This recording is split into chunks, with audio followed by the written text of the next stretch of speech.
Sanibonani guys and welcome back to my YouTube channel. It is your girl Ulungi aka Uluzipho Bafethu. Thank you so much ukuthi nje niqhubeke nihlale nibe nami nangey'khathi ey'nzima guys. Bongathola ama-messages eni ngiya-appreciate kakhulu. Uma ukuthi umusha kwi-channel ngiyacela ukuthi usubscribe, ulike, ushare, ucommente, click ne-notification bell so that uzobe uqala ukuthola ama-notifications whenever I post a new story. Bafethu ningakhohlwa futhi usupertense sisanawo.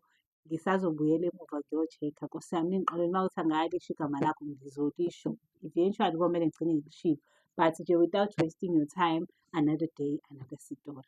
So isitori sanamhlanje simayelana nentombazane. Kuthiwa-ke intombazane lena yayikade iyintombazane nje ekwaziyo ukulukana yabo, intombazane awa-gifted nje ekwaziyo ukuluka. Kanti ngebhadi vele esikoleni ngeke izikhanyisele-ke kahle yabo. So yagcina iphila ngokuthi nje iluka abantu yabo, yenzani. Hhayi shuthi le ntombazane le iqale-ke manje sifuna ukungena kwibhizinisi lamawivu. Uma ingena kwibhizinisi lamawivu, okay, kuthiwa-ke intombazane-ke ihambe-ke uyazi ukuthi-ke osaplaya-ke bayazana phela abantu uma behlangana lapha kuma-suppliers amawivu. Uthi hhayi kuthiwa hhayi ugeli-ke ethi nje eyothenga esitolo samawivu la aba-oda khona esiyi-local yabo. Kuthiwa hhayi ehlangane nalo geli. Uma ehlangana nalo geli eyi bezwane yabo, beklikhe nje bezwane. Ugeli u-rich yabo. Ngale ndlela yokuthi yena wathi ephuma eyogibela itekisi ugeli wayengena emotweni yakhe yakanokusho yabo.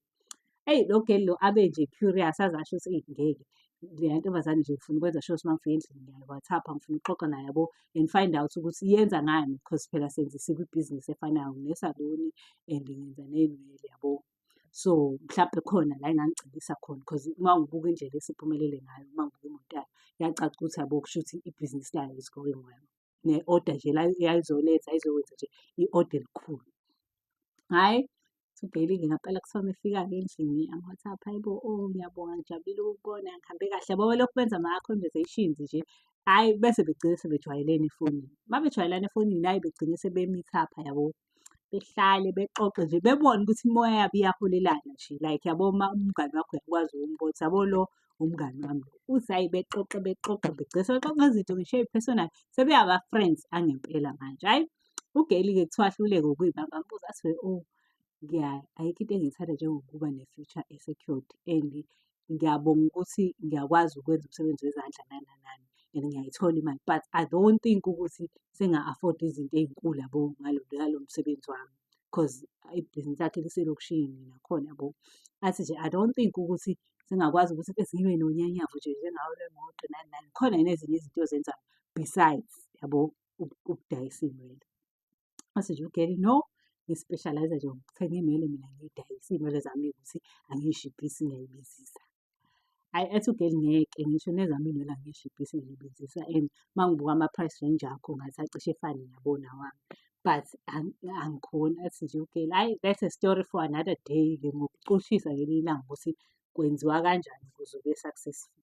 Hhayi ugeli-ke kuthiwa wayene-pressure yokuthi washiwo umuntu wakhe lo geli lo engikhuluma ngaye. Washiwo umuntu wakhe wayethandana nentombazane eyayi-right ngenxa yokuthi yena wayekade nje impilo yakhe ingahlangene kahle yabo. So behlezi enesilonda sokuthi ufuna ukuba successful ukuze ezonyisa lo mfana lo wamshiya. Hhayi angixoxele nomngani wakhe konke lokho ukuthi mfethu yazi umfana wangishiya kabuhlungu just because mina ngangingasebenzi izitho zami zingahlangani. Yabona nje at least manje impilo yami seyaqala ukuhlangana but nje ngifisa uNkulunkulu nje angi-bless-e ngimunyise. Ngifuna ngiphilela nje ukunyisa lo mfana manje nale ntombi yakhe. Hayibo athi ugeli hayibo athi nje ngingenza noma yini. Sekukaningi bebona athi nje yazi oh ngingenza noma yini sengangisho ukuwuthwala just nje ukuthi ngifuna ukunyisa lo mfana. Hayibo ahleka umngani wakhe athi hayibo ungathwala ngampela uma kungathiwa nje hamba wothwala. Athi hhe. Uthi hhayi mese eyambuza-ke bese eyambuza ukuthi u-serious? Athi nje impela ngi-serious sengangisho ukuwuthwala uma kumele ngoba nje ngifuna engibone ngiflorisha empilweni. Lo mfana wangihetha wangenza nje ngaba yinto engasile yabo. Athi ugeli hhayi uma kuwukuthi u-serious-ke ungitshene khona umuntu engaxhumanisa naye mina ongakusiza ukuthi uthwale. Uthi ethi yena ehene hhayi okay kodwa nje angidlali uma kuwukuthi ngampela ukhona ngingajabula yabo. Uthi kodwa leyo ndaba ibingagxili kakhulu kuyena. Uthi hhayi phinde futhi sixoxe. Sithi nje emva kwesikhashana futhi uma sixoxa nako-WhatsApp angibuza ukuthi hayibo owawu-serious yini ukuthi ungathwala? Ngenxa yokuthi nje udinga imali kushuthi phela imali uyidinga kwangempela uma usucabanga ngisho nokuthwala. ayithiwa athi ugeli ngoba ngitshela ukuthi mina ngingenza noma yini, especially ngoba vele anginangane nje ngizolokhu ngikhalela yabo, futhi ngeke kushiwo hlampe ukuthi anginikele ngengane yami ngoba vele anginangane. Otherwise anginandaba namuntu, akekho nje umuntu engeke ngivume naye la emhlabeni uma kungathiwa hlampe kufuneka umama wami ngingabanika because vele naye i-relationship esinayo naye ayikho right. Hhayi, athi ugeli okay-ke ngifuna ukukubona, we need to talk. Kuthiwa yena ngempela intombazane behlangane-ke, babehlangane ema-restaurant. Khokha yena lo geli, lo nje oyixakeke laphaya, vele kuthiwe relax-a, unayo imali ngizokwenzela mina. Kuthiwa akaspendi, ngisho emkhipha mhlawumbe bayo-groove-a, uyena okhokhayo. Uthi nje lo angikhumbuli nje ngikhipha imali yami, kuthiwa ngikhokhe something kukhona lo geli yabo. Hhayi, uthi-ke befike behlale-ke, uthi bese uyamtshela ethi yazi ukuthini, nami nganginenkinga ecishe ifane neyakho. Nami ngangisarawundwe abantu abangithatha kancane ekhaya yabo, ngaphuza ukuba successful. So abantu engangikhula nabo baba-right kuqala, nami ekhaya bengithatha kancane nje yabo, bengangithathise kumuntu o-serious. So ngizama nami ngithi ngidayisa izinto-ke mina njengomuntu oy'dayiselayo yonke into nje ngiyadayisa, o-skin care, obani bani bani, zingaphumeleli lezo zinto. Hhayi, ngaze ngaqala ibhizinisi lamawivi. Uma ngiqala ibhizinisi lamawivi, nami ngathola umuntu owangi-advise ukuthi ukuze ibhizinisi lami libe la elikhona kumele ngenze njani. Hawu, uthethe ugeli nje siza mina nami ungayide, ngifuna lokhu nje, ngifuna ukwazi ukuthi ngingenza. Uthe embuza usunaso isibindi? Uthi yebo nginaso. Ungayenza noma yini for ibhizinisi lakho ukuthi libe successful njengelami? Athi nje noma yini. Athi okay, ngizokunikeza inamba-ke. Uthi akhiphe iphepha yezwa, uma ekhipha iphepha, libhaliwe iphepha-ke line-cellphone number lase labhalwa ukuthi ngingakusiza ukuthi ushintshe impilo yakho forever, yabona. But ayikho into eningi ekhulunywa nje, it's like i-business card yabo. Uthi hhayi nangempela-ke ugeli-ke ayifonele-ke le namba-ke. Uma eyifonela, kuthiwa nje uvele usende i-S_M_S uthi join uma ngabe usufuna ukungena-ke. Wangayifonela wamtshela ukuthi akasende i-S_M_S, sorry, athi join. Ayithwana ngempela wayisenda-ke i-S_M_S-ke wathi join. Uma ethi join, kwavele nje kwashiwo kwathiwa siyakwamukela, uthi nje abafihli lutho besho siyakwamukela kwi-Carlton kanjani. Uthi hhayibo ngithuke mase ngizwa igama elithi Carlton yabo, ukuthi hhayibo kanjani manje. Uthi nje besho ukuthi impilo yakho ngeke isaphinde ifane and akusekho ukubuyela emuva. The fact ukuthi nje usuthe join, usuphakathi, whether you like it or you don't, but siyazi ukuthi vele you're gonna like it. Beku-welcome nje yabo, bam-welcome-ke. Bamtshele ukuthi on this day kumele abe kuphi, bamsendele i-location yendawo la kuhlanganwa khona, ngathi kuyisontonyana thizeni. Bamsendele i-location ukuthi sizohlangana la on this day, ungafiki namuntu, fika wedwa yabo, don't tell anyone, kuba into yakho wedwa. Yezwa. Hhayi, mase-ke eyami le ntuzana ekhombisa umngani wakhe phela because umngani wakhe amtshela umngani wakhe ethi ya ku-right, because vele angeke beze bekwenze lutho. Uzobona nje i-process nje ayikho even that hard. Uyabona nje siphila sibahle, siyaflorisha, kube siney'nkinga ngabe asikho nje. Hhayi, ugeli-ke ame isibindi naye, kodwa ethuse leli la-Carlton. Ithi yabo lelo-ke lona elalingamhlali kahle ukuthi hawu sengiyo i-Carlton thizeni. Uthi nje kwakubhalwe nje yonke into, uthi abafihli lutho nje, ba-transparent, bakutshena nje into njengoba injalo. Hhayi, uthi-ke ehamba, uthi uma efika umfundisi wakhona-ke ibandla ngampela, umfundisi wakhona uyiSulumane yabo. Uthi-ke hhayi bemtshene-ke bemkhombisa isithombe, kuthiwe nangu ubaba wakho-ke ozokhuleka kuye, bengakamvezi. Bemtshela ukuthi awukwazi ukumbona on the first day yabo. So you have to do izinto ezimbalwa before uzofike kulo baba lo ukuthi umbone. Hhayi, uthi-ke ehene-ke ugeli-ke nangempela-ke bemngeduze-ke bemtshene-ke ukuthi akenzeni. Uthi nje kuyi-process, uphuziswe izinto ongay'qondi ey'ngase ziye amagazi, ukhulunyiswe ulimi ongaliqondi yabo. Uthi nje kukhulunywe izinto nje oy'bona lezi zinto lezi kodwa zi-off lezi yabo. Uthi nesonto labo nje liyakhombisa nje isonto legazi nje yabo. Uthi eyi ngiphakathi phela manje kushiwo kwathiwa join, wathi join uphakathi yezwa. Hhayi, kuthiwa-ke intombazane-ke ilentuze-ke beyitshele-ke zonke-ke lezi zinto zakhona-ke bese beyinikeza into eyindwangu yabo. Kuthiwa kumele ayibophele-ke somewhere la engalweni. Hhayi kuthiwa nangempela-ke yabo lezi ndwangu ey'fana nalezi ndwangu nje ey'boshwa amandiya. Naye-ke kuthiwa akabophele leyo ndwangu la. Kushuthi if you are one of them ugqoka leyo ndwangu ebomvu. Hhayi kuthiwa-ke uGeli bemtshele ukuthi nje kukho konke ongakwenza ungalenzi iphutha lokuxoxela umuntu ngento yala ekhaya ongayazi leyo nto. Unless uma kuwumuntu naye o-willing ukuthi ezojoyina. But you don't go around and talk about it isinoma kanjani because khona okuzokwethusa. Hhayi kuthiwa uGeli-ke ahambe kuthiwe-ke after a week uzokwazi ukuthi ebone utata. Hhayi bese bemphuzisa izinto zakhona vele useyimemba nje usephuze namagazi akhona angazi noma kwakungamagazi noma kodwa nje kuthiwa kwakuyinto ebomvu ewiyezi yabo. Hhayi kuthiwa abuyele kubo nje yabo ebesamuntu onomali emsebenzini wakhe nje esebenze. Aqale futhi abone ukuthi hayibo nali ibhizinisi liyamphakama in that 1 week eqale ey'bone ukuthi hayibo nakhu sekuyasebenzeka nabo abantu bayangena bayaphuma yabo. Iy'nwele zami sey'thengwa ngapha nangapha ko-Instagram. Uthi nje hhayibo ngibone ukuthi hayibo nakhu ngibe umuntu bo. Ngibuze nomngani kuhamba kanjani ngithi hhayi kuhambe kahle kakhulu yabo nje konke ku-right. Uthi hhayi shayeke ilanga la ekumele ngiyobona khona uphastor wami. Uthi hhayi mengibona uphastor wami bengitshene ukuthi komele ngigqokise okwabo-ke yabo amaSulumane yabo.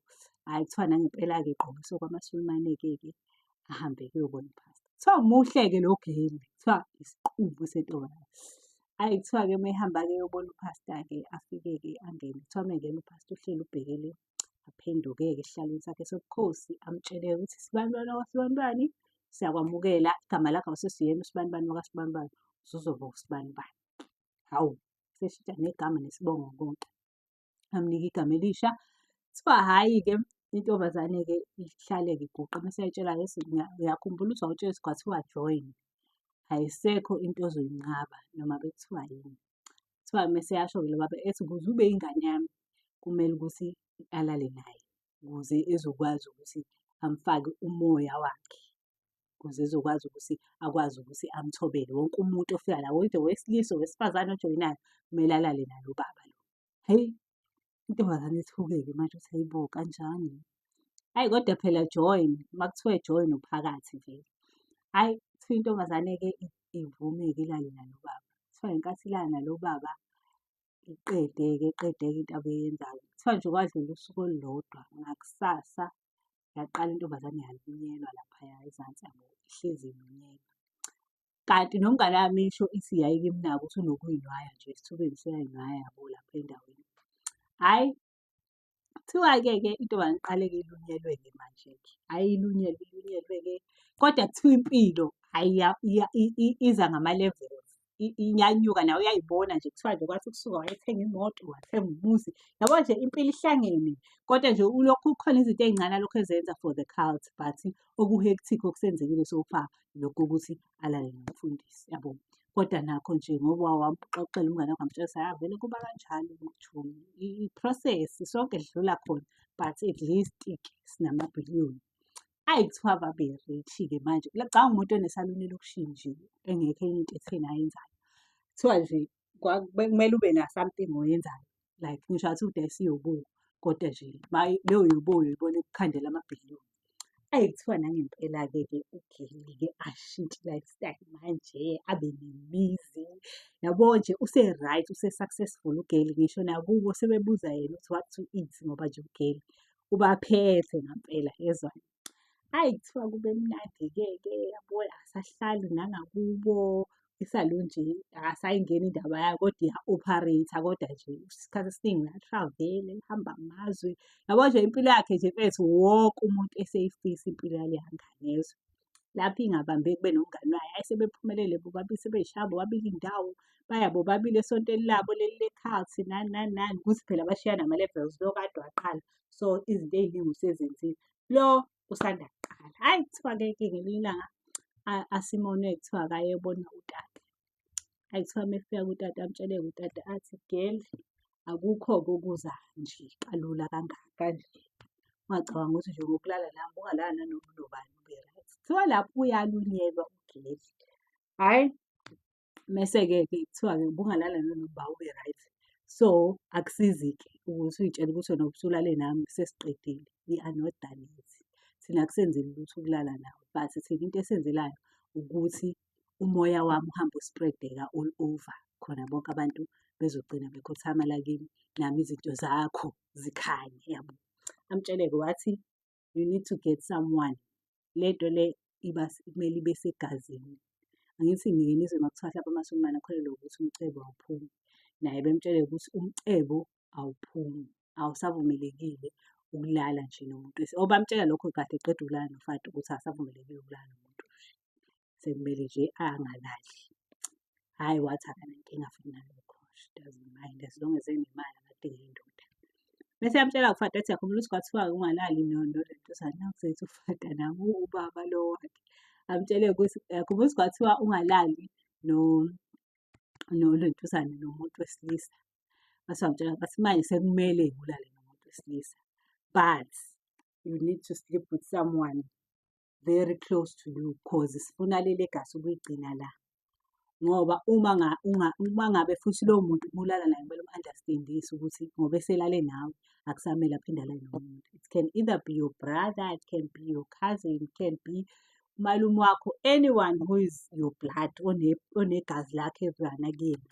You need to sleep with that man. Kodwa masulale naye kumele umtshene ukuthi mawukuthi unomuntu akahlukane nomuntu wakhe, mehalela ukulala uzoze ezolala nawe all the time. Uma ngabe kuwukuthi nje kumele alazi iqiniso, hhayi abuke nje ebuke emndenini ukuthi weshwele uba nje engalala naye yabo, cause I respect these people. Nginaye ubhuti-ke kuthiwa hhayi athathe ubhuti wakhe-ke amtshele semvashele-ke ey'ndaweni lezi ey'phezulu. Hhayi kuthiwa mvashele, mase mvashele ubhuti wakhe mese yamcela-ke ethi ucela ukumkhipha baye outside of the-country yabo, nje njengobhuti wakhe yabo. Kushuthi wayesabe ukuthi konke akwenzayo kwenzeke noma la. Amtshele-ke ukuthi ngifuna ukukhipha hlampe beye e-Dubai yabo. Hhayi nangempela ubhuti aphuma apakishe imithwalo yakhe, ubhuti wakhe omncane kunaye. Apakishe imithwalo yakhe-ke behambe-ke beye e-Dubai. Kuthiwa bethi besahleli-ke asho-ke athi mfethu uyazi ukuthi ngiyakuthanda ngenhliziyo yami yonke, ngisho nginemali umuntu engispenda naye imali uwena. That's why ngithathe ngakuletha la because I love you. Kodwa manje into engiphatha kabi ngisemathubeni ukuthi ngiluze konke. Ambuza ubhuti wakhe, hayibo sebathe uluze lokhu konke kanjani manje ukweleta uSARS yini or something? Athi angikweleti uSARS but khona into engayithatha, vele khona ukuthi khona into engayithatha. So le nto le engayithatha kuyintwala kahle kahle, wathatha iy'ntwala. Ethi manje ngayithatha ngomoya weSulumane. So emaSulumaneni kukholelwa ukuthi umcebo uhlala ekhaya. So amtshele manje ngi-request-iwe ukuthi kumele ngilale nomuntu wasekhaya oyigazi lami and I couldn't think of omunye umuntu ongakwazi ukuthi engisize kule situation ngaphandle kwakho. Uthi ubhuti wakhe nje athi ngeke uyangibhedela, uyangithatha uzongiletha la ko-Dubai la wazi khona ukuthi ngeke ngikwazi ukubaleka, ngeke ngikwazi ukwenza lutho, kanti uyazi ukuthi ufuna ukuzongigila imihlola kanje. Hhayi kuthiwa athi nje ubhuti wakhe never, kuthiwa athi nje lo ngiyakucela mfethu yabo, amncinge. Kuthiwa nje athi nje ubhuti lutho, uyoqala ungibulale kuqala before wenze leyo nto, angeke ngize ngiyenze into enjalo. Uthi hhayi nangempela-ke ale ntuza ubhuti wakhe shuthi bephuze-ke uyabo nje kumnandi bayagrova, bayaphuza-ke. Kuthiwa bephuze ey'dala vele i-drug-ke. Ayi-drug-ke but iqiniso ayisilazi kuthiwa walala nayo-ke. Elala naye kuthiwa nje kudlule usuku olulodwa iphaphame, kuthiwa iphaphame ingane ibone nje nayo ukuthi khona into ekade yenziwa kimi. Hhayi imtshele ukuthi yabo nje uyikhiphile kimi, yabo le nto oyenzile angiyithandi yabo nani. Mase-ke amtshela ukuthi hayibo angenzanga lutho mina ngigcine ngayenzanga le nto bengeke ngikufose, akumele ngikufose yabo. Athi nje ngiyazi ukuthi uyenzile yezwa. Hhayi kuthiwa-ke ekhale kwingane yomfana ngisho ukuthi mina sengifuna nokubuyela ekhaya sengi-right. Hhayi bo kuthiwa athi usisi wayo nje ngeke awukwazi, asikwazi phela saye sesiqedile already, ithi nje ngicela ungihambise ekhaya. Usukwenzile obufuna ukwenza, ngicela ungibuyisele ekhaya. Hhayi kuthiwa bebuyela emuva. Uma bebuyela emuva-ke amncinge umfana amnike imali, isamba semali. Amncinge ukuthi-ke ngiyacela bandla mntama ukuthi ungayixoxeli muntu le ndaba futhi ungaphinde ulale namuntu. Uma uzizwa ukuthi uhayimbela ukulala kulungile ungalala nami. Awu kuthiwa ingane ithi uyi-psycho wena awusile ekhanda. Yabo sebebuyile-ke manje umtshele ukuthi wena awusile ekhanda wena. awukwazi ukuthi ngathi ngumfowenu ungenze kanje ngihlukumezile, kahle kahle ukungihlukumeza mfowethu and mina ngeke ngibe comfortable ukuthi ngilale nawe, angisoze. So nje lento oyishoyo into engeke ize yenzeke. Mina nje ngizoqhubeka nomuntu wami lo engithandana naye and ngizolala naye, ngeke ngingalali naye. Umfana naye kuthiwa uselunyelwa-ke because kwakuyinto eyintala le. Athi nje ngeke ngingalali naye. Nale nto ongithelele ngayo ngizohamba ngizozama ukuyilungisa ngiletuze ngihambe-ke. Hhayi, kuthiwa-ke intombazane ibone ukuthi umfana ngathi uzoyimoshela manje yabo. Bemtshene nalaphaya ukuthi ehene you must be extra careful ngoba ulale naye engavumanga. Ku-right ukuthi ubazi but ngoba akavumanga usangayimosha yonke lento for you. And uma ngabe eke walala nomunye umuntu kuyobe kuphelile ngawe. Uyohlupheka ube worse than lokhu okade ukhona ungakathwali. Yo, ithi intombazane nje ihambe iyomncima ubhuti, yazi ubhuti ayokhohlwa. Yabona-ke sengizokwenzela wena-ke manje ukuthi bekubone abantu. Ngifuna iphele yonke le nto. Mawukuthi ngampela irelaye kimi, ngifuna iphele ngoba ube-selfish waba yinja kimi, wangihlukumeza. Hhayi, kuthiwa usisi-ke azame-ke ukumnqanda umfana, azame-ke ukumnqanda umfana, athi nje umfana ngiyayenza le nto. Hhayi, kuthiwa usisi avela ngokwethiwa phela wayesenemali, kuthiwa waqasha iy'nkabi-ke ukuthi hhayi vele zimbulale ubhuti wakhe ngoba mayefa ngeke kuze kwenzeke lutho. But into ebuhlungu mayefa, kushuthi sekomele ulala nomunye because lo akasekho lo abelale naye. Hhayi, kuthiwa amqashele iy'nkabi-ke ukuthi vele zimbulale. Kuthiwa nampela iy'nkabi zamduma ubhuti wakhe washona. Hheyi, kanti akazi ukuthi usey'qhatha nenkanankana. Kuthiwa into awayemhonta yona, kuthiwa amhonta ethi uzohamba uyokhuluma iqiniso ekhaya ukuthi kwenzakalani. Kuthiwa engalali ebusuku ebuklinye. Kuthiwa emhlukumeze esemizwebulu usisi ngale ndlela ongayazi ngisho nasemini esemuzwa ekhuluma ey'ndlebeni zakhe. Hhayi, kuthiwa ngampela-ke uGeli egcine ehambile-ke. Wahamba wavele wayo-confess-a-ke. Wa-confess-a kubo ukuthi wajoyina i-cult. Kanti kwayetsheniwe ukuthi engayikhulumi leyo nto. Washo-ke because ingane yayihleli la. Kuthiwa washo-ke ukuthi nje yena wajoyina i-cult kanje kanje kanjena.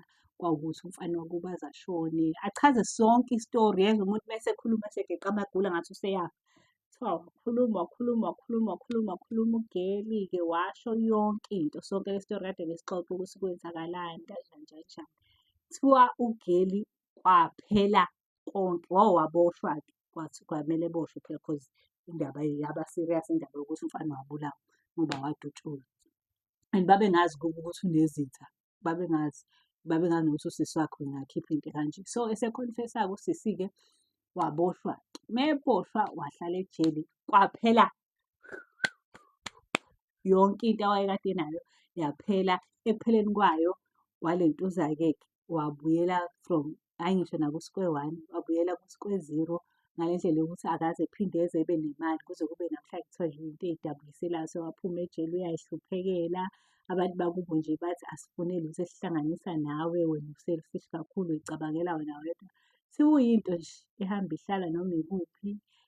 Kwamngani wakhe lo akaphindanga wabonakala lo wayemfakile kuleya nto lo wayemjoyisile. Kuthiwa isifo sey'ntwalane saqhubeka samyisa. Kuthiwa nje isikhathi esiningi nje uma uhlangana naye uyayiphala, uma uhlangana naye uyayiphala, uma uhlangana naye uhlezi ey'nwaya, hlezi elunyelwa, hlezi nje eyiyo yonke leyo nto. Siphela manje kanjalo-ke guys, isitori sethu sanamhlanje. Ngiyabonga kakhulu for watching. Ngibuyile guys, ngibuyile ney'tori zenu. Ngiyaxolisa kakhulu ukuthi ngike nganyamalala. I wasn't wrong kodwa manje sengi-right. Ngiyabonga kakhulu. Thank you so much for watching. Ningakhohlwa siya-subscribe, siya-like, siya-share, siya-comment. Si-click ne-notification bell. Ningakhohlwa ama-adverts asiwaskiphi bafethu, siyawabuka nje sibuke ne-video from start to finish bafethu. Ngiyabonga kakhulu. Thank you so much for watching.